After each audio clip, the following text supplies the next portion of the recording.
are listening to the music of Sandra Sutter. She is going to be joining us very shortly. My name is Deb Rigger, and I'll be your host for this show called Moccasin Tracks.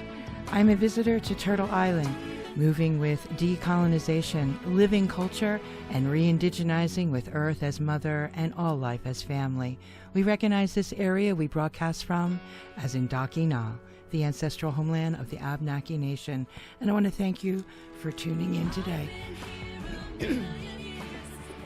Let me tell you a little bit about our guest, Sandra Sutter. She is Métis and Cree, currently living in Calgary.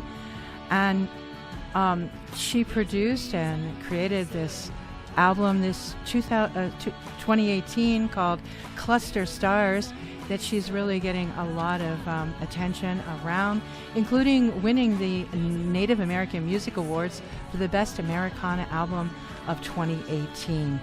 She was raised in a non-Indigenous family and found her Native family later in life. Her life journey includes bringing people together through her songs of reconciliation. Her vision includes creating music on this album, Cluster Stars. So stay tuned while we reach Sandra by phone. And thank you for tuning in today.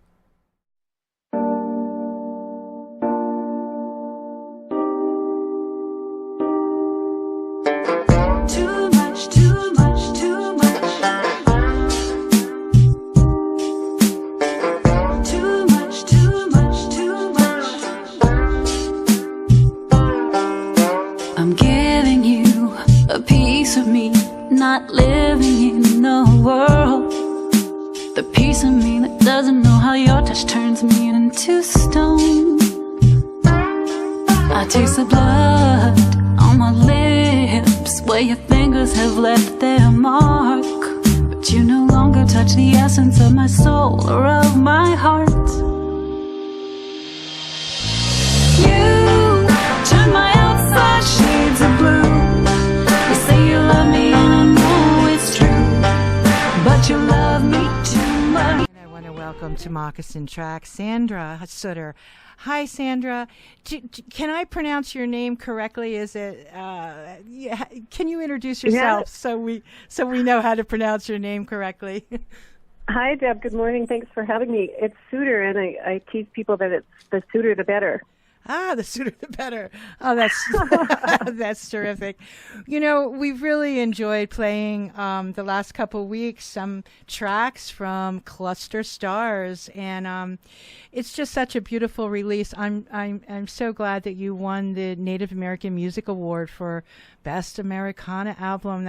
That's kind of thrilling and really nice for you to get that affirmation. It's amazing. Yes, it's amazing. Yeah, that's so cool. You know, I wanted to read in the tiny print on the inside of the CD, you quote Reg and Rose Crowe Shoe, the two elders, and they say, "Music is a connection to the stars. That's when all creation becomes alive." And I just thought that was so beautiful for your album Cluster Stars. And tell us a little bit more about that. Well, Reg and Rose Crowe Shoe are elders from the Piikani First Nation in southern Alberta. Reg is a former chief of the nation, and he is actually the vice provost of Indigenous Relations at the University of Calgary now. And as many of our listeners will know, being an elder takes a team, so that balance of male and female that is so important has always been part of my experience with those two wonderful people and their families. And Rose and Reg have been pushing me because they've heard me over the years singing at various things, and they've been pushing me to do this album, and I kept responding to the urgent priorities of people I worked with and organizations I worked with rather than listening to that call until I was challenged or advised by my elders to make it happen. And you don't say no to your elders. Right. Well, I'm so glad you did, because it's really a wonderful bridge to talk about some of these timely issues in a beautiful way. and to know that maybe the music might move people to healing and to, take a road to healing and balance. Is that part of your purpose? It absolutely is. I think no matter what trauma anyone has gone through, there's always a path to healing. It's not always easy to find that path or the resources that can support us, but music and art, they offer us a way to learn and respond safely. And sometimes we don't even know we're learning, but we're participating in our own evolution. And when Reg and Rose, when the people sing in the old ways, there's so much power in that. When the people drum, there's so much connection to all that is. Through that, you can feel it resonating in your body. And we really hope to capture some of that through the music that we're sharing on Cluster Stars. How did this particular track, Love Touch, come about? Start with the easy one, why don't you, Deb? Well, our audience has heard it, and so I thought, well, since that was the song we played, we also played this song, the first track, Mountain Song. So if you would rather talk about Mountain Song or both of those songs? I'll take your lead. That's great. Love Touch it can be a tough one, right? But it's yeah. And an example of that is I sent it up north with a young man that I met at a Conference Board of Canada event. He played it for his youth group, and it took quite some time before they could actually listen to the whole thing because it was emotionally very impactful for them, which is what we hope.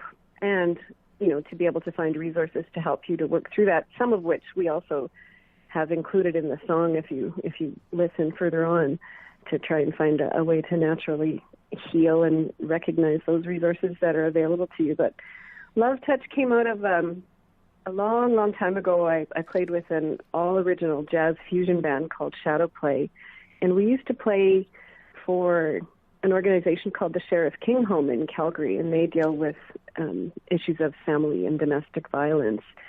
So it started there, and through my evolution and my exposure to abuse issues and the impact of how we get to, as individuals and as women, how we get to a place where we can't even see our own worth, and how that contributes to us getting in situations where violence can happen to us, and how we get stuck in that. That was the impetus for this song. I felt it was really, really important to include this on the album, and one of the co-producers, Chris Burke-Gaffney, was struggling with that because he didn't feel like the subject matter fit with the rest of the album. And when we were in the studio, the song was originally longer, and it had a little bit more darkness in it. So that challenge made me go home that night or back to the hotel in Winnipeg when we were recording the album and rewrite the lyrics. And at the same time, Chris had his own ideas rolling around in his head, and Vince Fontaine, the co-producer that worked with Chris and I on the album, he also had some ideas, and this is what we ended up with, something where we still could have that haunting, this could happen to anyone within the piece, but also that there's a resolution. There's always a point in our minds at which we can choose another path and find a way to follow that. It's not easy, but it's possible. Yeah. So that's the evolution. Yeah. Well, it's a terrific song. It really leaves you thinking and, about the issue. I want to play another song. It's actually the next track, Song of Heaven. And it's one of my favorite. And great. Let's give a listen, and maybe we can come in after a minute or so of this. Great. Okay. Thank you. My name is Reg Crowe. My Indian name is Awakasina. I'm from the Piikani First Nation. This song came from my grandmother to my father. She was born in the 1800s. She lived to be 104. And my father used the song throughout his life, and we lost him at 100 and when he was 100 years old. So now I use the song when he gave it to me. And the song is acknowledging an honor from the spirit world, from our relatives in the spirit world. I guess we call them angels in the white man language. But it's an honoring for somebody, whether it's a veteran or somebody that achieves that honor, any honor. So the song is that honoring song.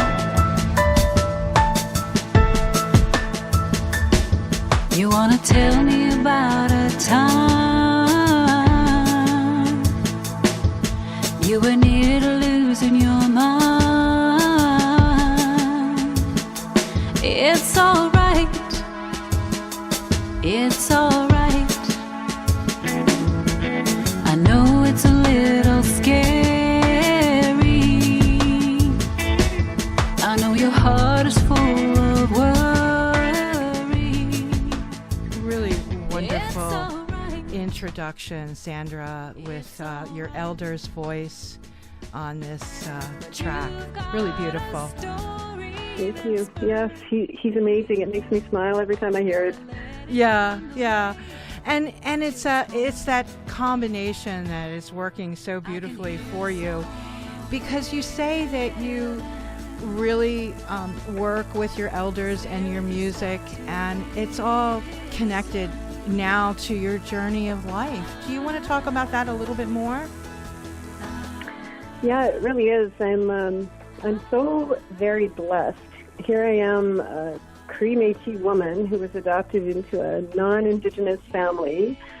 My elders are from Piikani, they're Blackfoot, and I was given an Ojibwe name on a flight, interestingly enough, from a wonderful elder from Seguin First Nation near Winnipeg. So I'm very mixed up, apparently. And I work in Indigenous relations. So in my daytime work, and I think because I'm very passionate about the work that I do, all of my worlds have collided. So because I work in community, industry, government relations, and I sit on multiple boards and committees across Canada that do that work or advise that work for different organizations, I get to bring all of that into each of those worlds and connect people across the country who have common interests. Wow. And that is such a great joy for me, and such a tremendous privilege. Oh, it sounds like a beautiful way, and also for your life. It just is so enriching in a way, you know. You must be learning so much and being able to share that in that beautiful way, and also your music. It's like you could have you always played music? What was your first introduction to music? My mom and dad, when we were living in Regina, which is Treaty Fort territory, of course I didn't know that at that time, Dad brought home a piano, or arranged for a piano to be brought to our house when I was about 7. And so that was my first exposure to music. When we lived in Esterhazy, a short time later we moved there, and the band program in that school, my mom suggested that I play the saxophone, and I didn't even know what a saxophone was, but that's what I played, and I loved it. And and I always loved to sing, so I was pretty lucky to be exposed to those really good basics for music, and to get to play at music festivals and in a band with other people that you had to learn how to collaborate with and to blend sounds with. And I even, as a young person, got to lead our little high school orchestra every now and again when the band teacher, I think when he let me do that.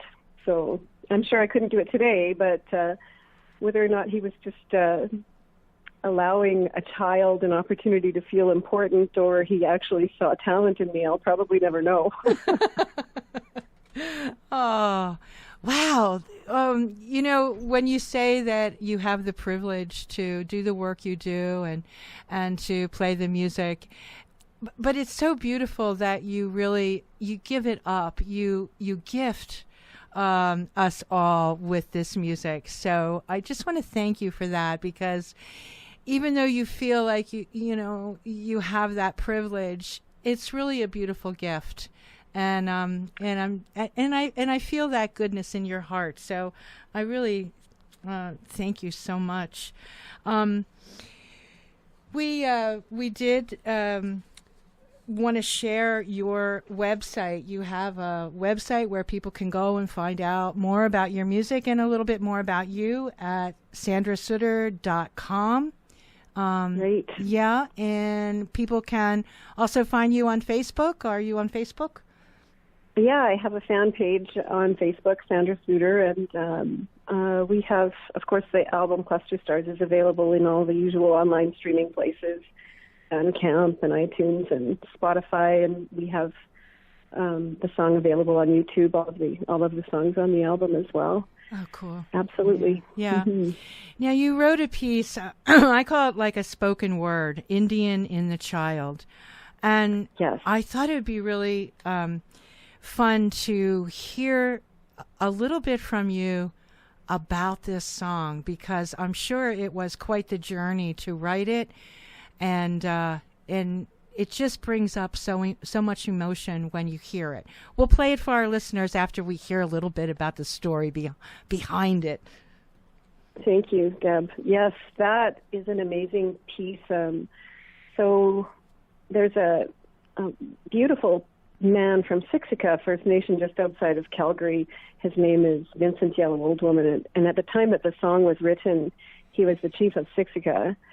He and I were at a couple of reconciliation events together in 1 week, and at lunch one day he turned to me and he said, "Sandra, you're a singer-songwriter. Can you write a song for me?"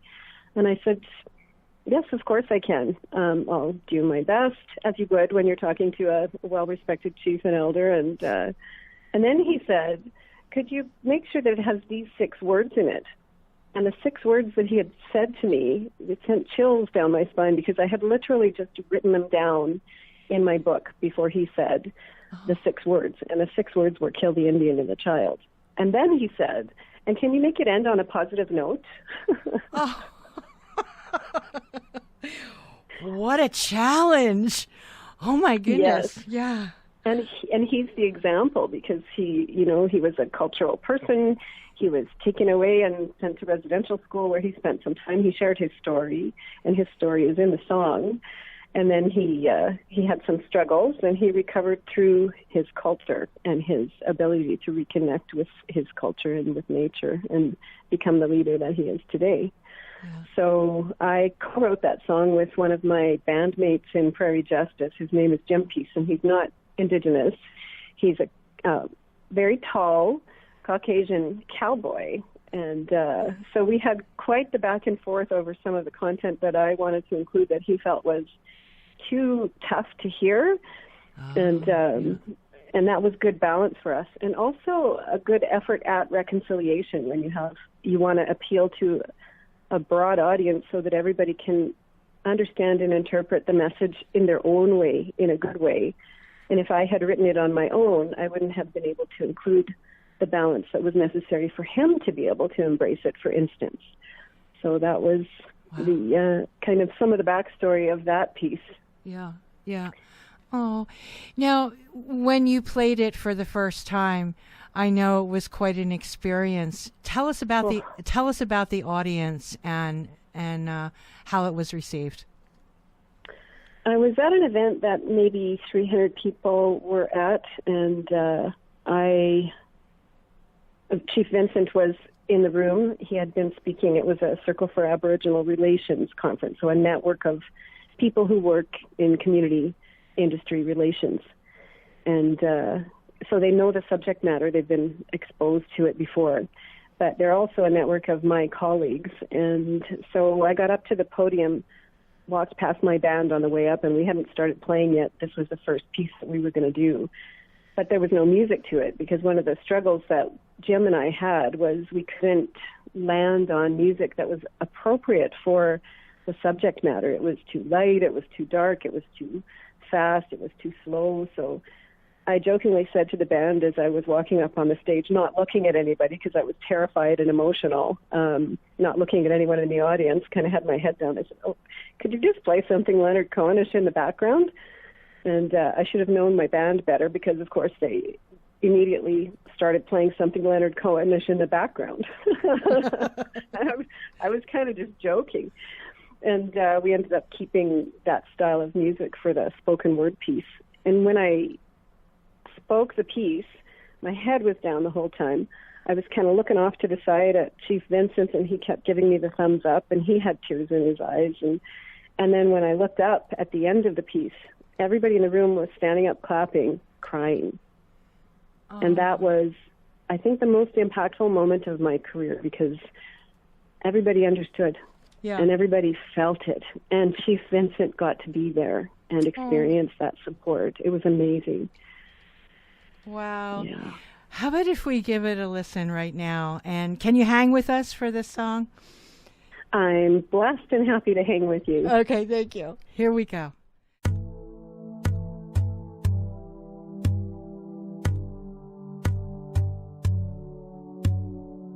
6 years old on his first day of school, and emotions are running high. Mom and Dad are left home alone as he bids his parents goodbye. The shiny white building in a faraway place holds promise and a yet unknown fear. The footsteps this young boy will take on his own should have been taken with family near. The weather here is changing and dark clouds are closing in. The boy can't withstand them for long. They remind him his skin is sin. They are sinister like the weather and like a storm that brews within. They wash away childlike innocence, trying to kill the Indian in him. They tried to kill the Indian in the child. They thought he was a savage, untamable and wild. They could not see the Creator's plan for him was the same for you and me. We are meant to walk together on the good red road of beauty. Kill the Indian in the child, they said, and to be sure those teachers tried. No language, no family, no culture. Every night he cried.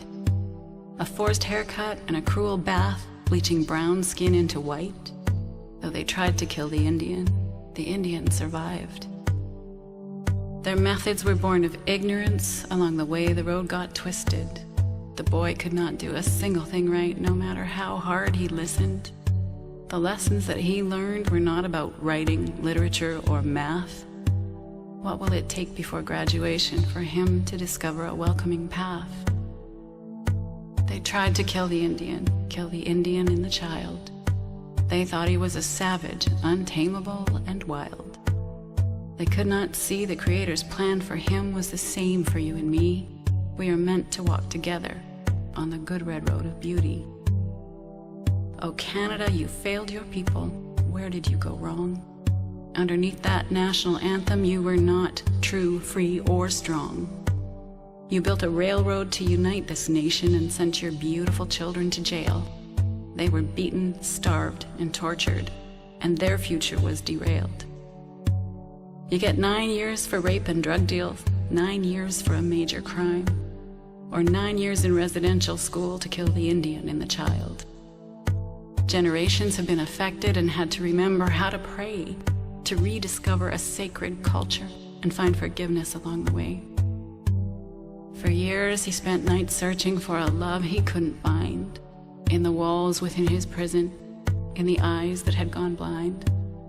As he found the path to forgiveness, he could leave that pain behind. The grace he knew would save him was in his heart and not his mind. Once punished for sins like laughing, jailed in chicken coops by powers that were, we are walking again on the good red road and creating a new future. We thank the Creator for giving us life and reminding us every day that the enemy who destroyed us once is now the friend with whom we pray. The Indian in that child is the chief of his people today. He is leading his community, showing them grace along the way. They walk towards a new future in this country we all share, so that his 6-year-old grandchild will have no reason to be scared. They tried to kill the Indian and the child. They thought he was a savage, untamable, and wild. They could not see the Creator's plan for him was the same for you and me. We are meant to walk together on the good red road of beauty. Thank you, Creator, for the grace that allowed the people to survive. You can never kill the Indian and the child. Thank you, Creator, for the grace that allowed the people to survive. You can never kill the Indian and the child.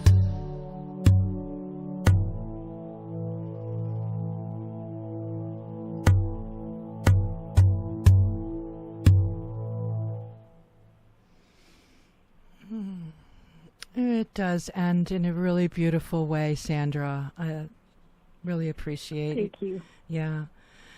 You came up with a really good ending, the good red road of beauty. Good for you. and yeah, and was it Vince? Did you say, or who helped? Chief Vincent's Yellow Old Woman is the man we wrote the song for, and Jim God. Peace is the one that co-wrote it with me. Yeah. Oh, it's just such a beauty. Yeah. So perfect, really. I think it's going to be a classic. I think it's going to be. I hope so. Yeah. I hope so. I think it's just so meaningful, and it with that, forgiveness verse that you have there, and it really answers that question: how do we find reconciliation with this issue? And forgiveness and acting from the heart certainly are clues for everybody to jump on board with. Do you feel like you have a follow-up to it, or has it just, is that the end, or do you feel like you'll have another song to write about the issue?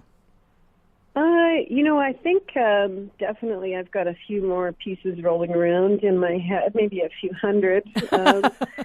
Yeah. Need to find some time to get them down. But one of the things that happened with this piece is it's featured in a play that Strathmore High School, and Deanne, I forgot her last name. She's a wonderful woman. She's the teacher of the drama class at Strathmore High School just outside of Calgary.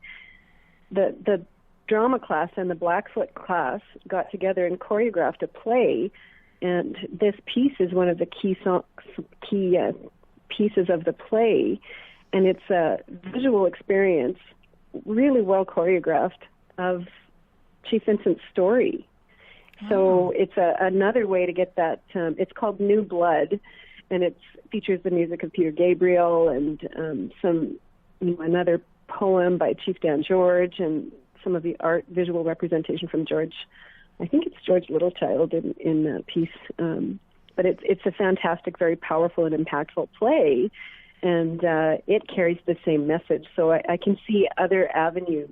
Yeah. Ultimately, I'd love to be able to take that play and the album on tour, but that will be a big and expensive venture, so I'm not too sure how we're going to make that happen, but I think it's possible. It's fantastic. Wow.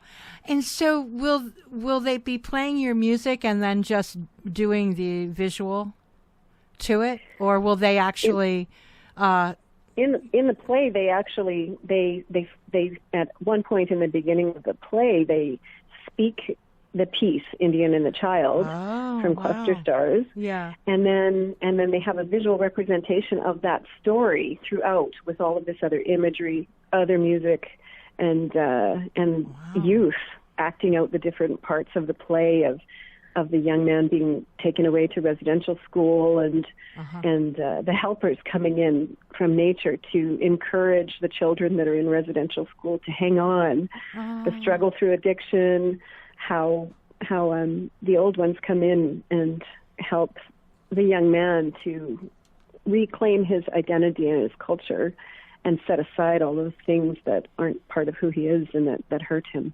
Oh, wow. It's really quite beautiful. Oh, it sounds terrific. I'm sure they'll make lots of videos and share it in that way too, because it sounds wonderful. Oh, good for you. And it wouldn't come up. If we didn't have to make it happen, it wouldn't come up in our conversation. So I guess that's the next thing, perhaps, Deb. Yes. I love that. I love that you can see solutions and ways to mix it all up, bring the music in, bring that art and that flow from the heart, because, wow, what a cool thing for that generation to experience and be able to... Yeah, one of the other things that happened as a result of that is these two different people, some a lighter colored skin, some not a lighter colored skin, they kind of didn't know one another, and they didn't really talk to one another in the school until this play.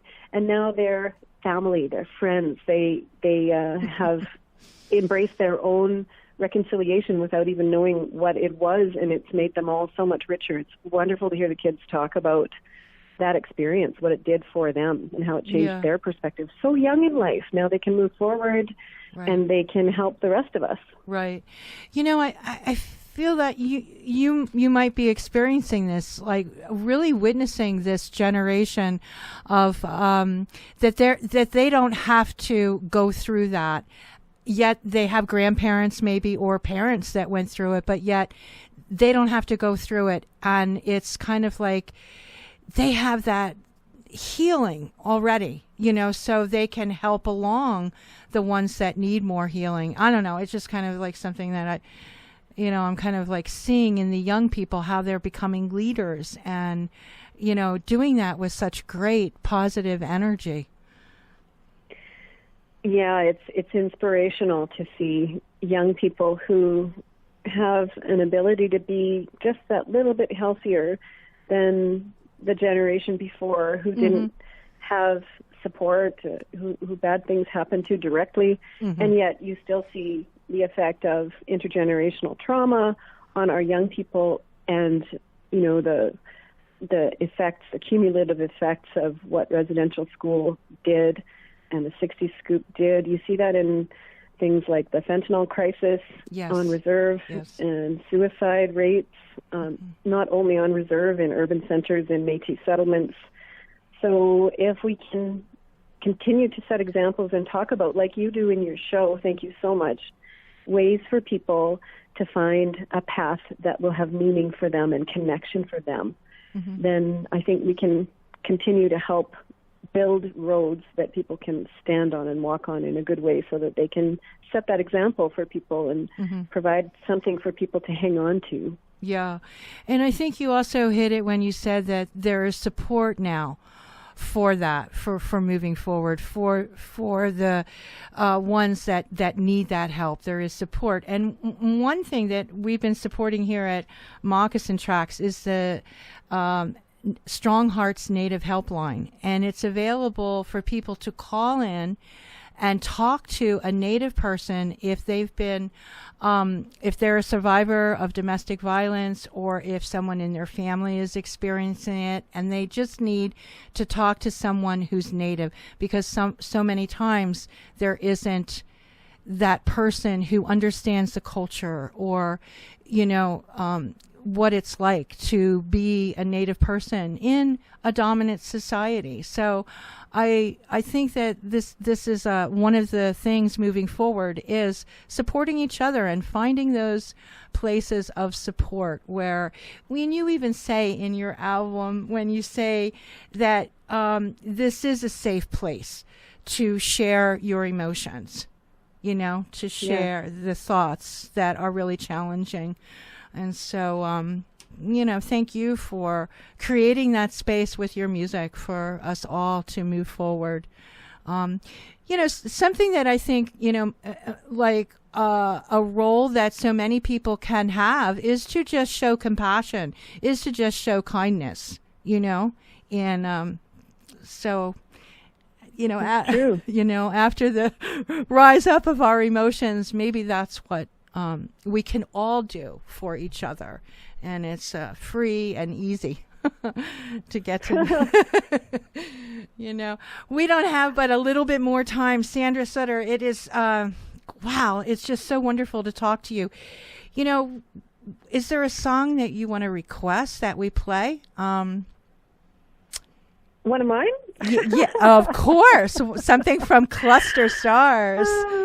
Why do we play Thank You? It's a happy song. And, Okay. I'm so grateful for your time and for your listeners' time and support in this journey. Thank you so much for Moccasin Tracks and for your heart.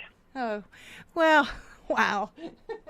Let me just cue this up. Okay, yeah, it's really an honor to have you on the air and to talk about your music. And also, now you've left us with this wonderful gift of the CD, and we'll be playing it again and again. So thank you. And we'll go out with this song. And so if there's anything in closing you'd like our listeners to know. Have a fantastic holiday season, everybody, and enjoy your family and friends. All right. And thank you, Deb. Thank you so much. Enjoy your mountains and your wood and your fire. Okay. Yeah. You be well and travel safe. And we'll stay in touch. Okay. Perfect. All right. Bye now. Bye-bye.